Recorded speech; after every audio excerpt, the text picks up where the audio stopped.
Go. Britney. Brit, did you get to meet the kids? I did not get to meet the kids yet. Did K-Fed come to the studio and be like, hey, I'm still wondering what's going on? Just kidding. I know you can't mention K-Fed. Let's just talk about Brit. You were just trying to lose my job. Never. Britney in the studio. Tell me just like a little tidbit about working with her. Just voice for days. The voice is so specific, but it never ends. Like there's endless possibilities. She'll definitely show up giving you like a full heel with an exposed toe situation. My favorite, there was like a knee-high boot with an exposed toe. Very exciting. Fun. Yeah, Britney everyday fashion must be like, what will she wear today? Everything. What will she do today? Yeah, full magic. Yeah. And does Britney make jokes and stuff? I mean, like... She's a fucking riot. Yeah. Yeah. Good old sense of humor. Laughing her ass off, living her life. She's the best. And what can you give us a little preview of some of this, what the sound of like the new record is like? I'm not allowed to do that. To do anything. I can't, and I very much respect that. But of course, we want you to keep writing for Britney. Yeah, but from what like her management has said, right? I can, that it's definitely a more alternative and thing happening. And so I can, because her manager's already said it. Right, I'm allowed to confirm that. Yes. Mm-hmm. But it's the stuff that I've worked on. The stuff that I've heard is really quite special. I mean, it's amazing. And you must have, when you went to Vegas to do your dog walk on the stage, you must have gotten real good close seats. We got amazing you could really, that must be the key, not only to be in the studio with her, but then to see her at her new dancing peak, giving all the flipping and dancing the rest. Peak, bitch. Yes. She is killing everyone again. The new dancing moves when she starts to squat and thrust and hold her, you're like, there she is. She's ready to win. She's ready to do it all. And it was very inspiring actually to see the whole show, because you forget just how many hits that there are. Yeah. That bitch has all of the hits. Even the hits that weren't hits are hits. Yeah, exactly. It's just really crazy to see it. And it is, obviously there's amazing songwriters working with her and for her. But you don't have that many hits unless you deserve them. Yeah. Like that tone is so special. The personality is so special. Like that bitch deserves every single hit. Like, yes. I think there are some stars that can like get lucky, you can get one or two, and you don't have like 30 fucking hits unless you deserve that shit. We love you, Britney. Yay! I don't know who you are. Please stop mentioning my name. Look at her. Stevie Nicks? Yes, Stevie Nicks. I mean, Stevie, well, I already told the story. Right, you got to meet her, you freaked out. Got it's to meet incredible. her, freaked out. She was way too cool and like conversational. I really wanted something like full, like otherworldly gypsy right, you woman. wanted her to like appear and dissipate into a mist. But she was just being awesome and like having a great conversation. Amazing. Which was also rewarding and fabulous. But I definitely wanted like her to speak in riddle and like, cast a spell on everyone. But be like, hold on for a second. yeah. You win some, you lose some. Continue. All right. Look at her. Oh, speaking of that body, Touch this skin, honey. Touch all of this skin. Okay? I just can't take it. You just can't take Thank you, it. Adam. You're just an overgrown orangutan. That's me. Justin, now did you get to meet him in person or did you just I've never send that met in?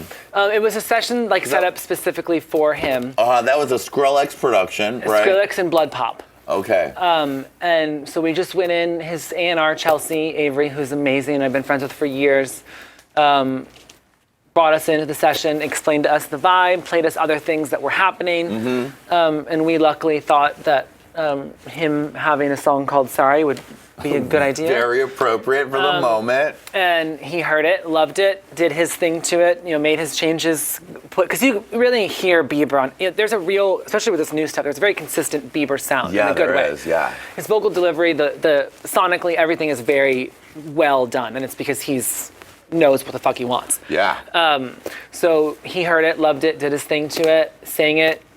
All, like everyone was freaking out. It was one of those that me and Julia wrote it. We were like, awesome, that's cool. Right. Let's go to dinner. Yeah, exactly. Went to dinner.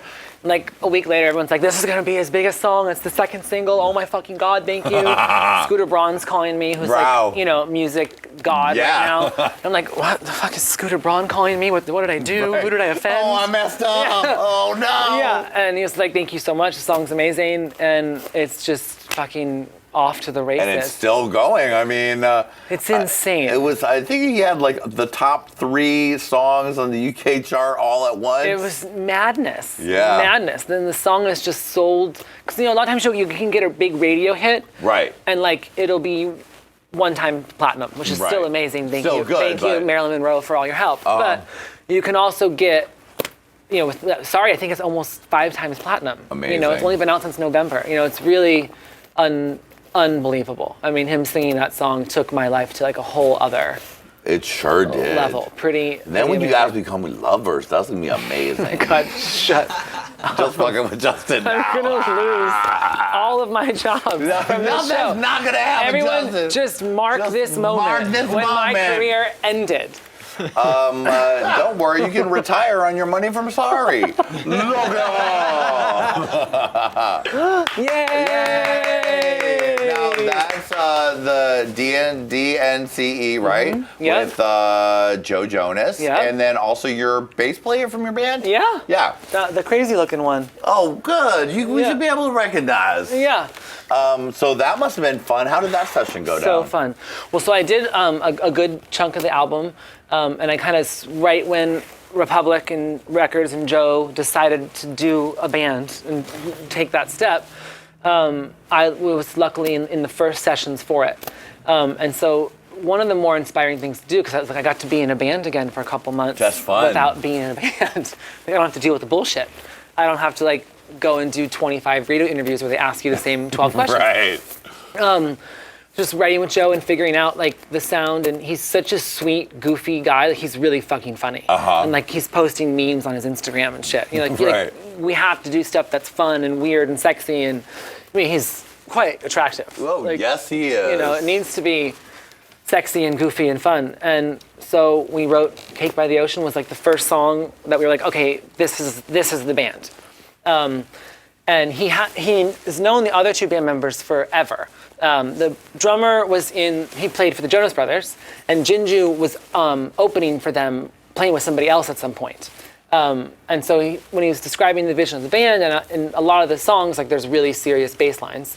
I was like, well, if you're going like crazy and visual, and you need a sick bass player, I have the perfect one. Hooking up your homie. God bless. He came in just to play on stuff at first. He played on a couple songs, and then they just hit it off, and now he's in the band, and they're fucking killing it. Yeah, they're doing it. Number 2 on radio right now. I mean, you're killing it everywhere. Thank you. You have a dagger, and you're going, getting all the charts. killing these hoes. Killing these hoes. Exactly.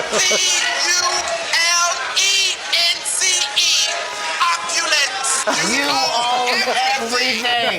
Everything is yours. Yeah.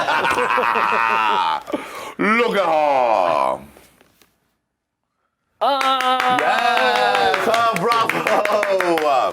Queen Kesha. Kesha, she's having a rough couple months. She's having a rough couple years. She's trapped. This has been happening for a long time. I mean, I remember just like when the stuff started to come out that, you know, Dr. Luke had said, you know, called her fat and told her whatever that was kind of leading to her and ended up having to go in treatment for eating disorders, and then all the rest of this stuff coming out.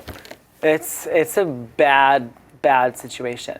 Yeah. And it's what I find so funny is the music business can be so sexist, and yet for always, but especially the last couple years, it is female pop stars making all of these men millions of fucking dollars. Exactly. Like, you know, the amazing Nick Jonas, Zayn, Bieber, that whole thing, that's just like the male pop stars just coming back. Yeah. It's been only women making the industry all of their fucking money for the last 5 whatever years, you know, like since Katie, Gaga, Beyonce, it's all women. Yeah, all of them. Kesha. And they get endless disrespect, endless fucking abuse. It's just disgusting.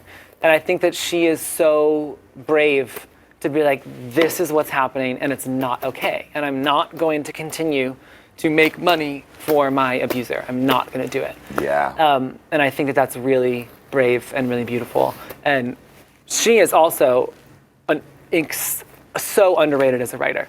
I mean, she wrote "Till the She World wrote Ends." all those Britney. songs, right? She wrote all of her own songs. Oh, Until the World Ends, Britney. right? And I've had the pleasure of writing with her, and she's fucking unbelievable. Like, she kills it. Like, the woman is a real musician, real. And it's just so sad to see someone who is so talented be fucked over, and because she's telling the truth, she can't move forward in her career. It's really sad. We're here for you, Kesha. We're here for you, go, girl. See you at Coachella, Kesha. Look at home. There's your group. Oh, there's a subtle look I pulled. Something.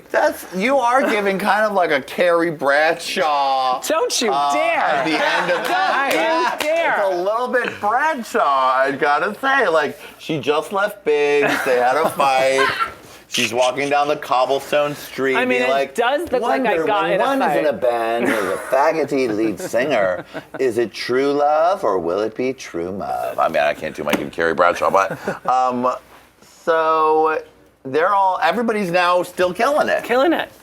Doing it all good. Do you think there'll ever be a reunion? I mean, I think my new thing is if I do perform, it's only for charity. Oh, okay. So there could definitely be like an SPW reunion. Yeah. Like, I wouldn't say tour. I don't think we could sell out a tour. But, like New York, Chicago, Right. LA, San A Fran. star-studded homecoming event. If you will. Yeah. Everyone's doing great.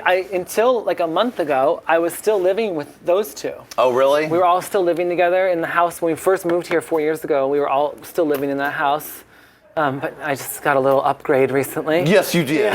Yes, you did. I needed a guest room for mom. you gotta do needs what a you place gotta to do. stay. But yeah, everyone's killing it, and they're all still sexual deviants and causing lots of problems with lots of ladies. Mm-hmm. And no, actually, they're all settled down now. Oh. Maybe that's why the band actually ended. Right. They all got girlfriends. They all got girlfriends. They're like, let's forget it. Yeah, they all got girlfriends that they're like madly in love with. I think that's what ruined the band. Well, love ruins it all, everyone.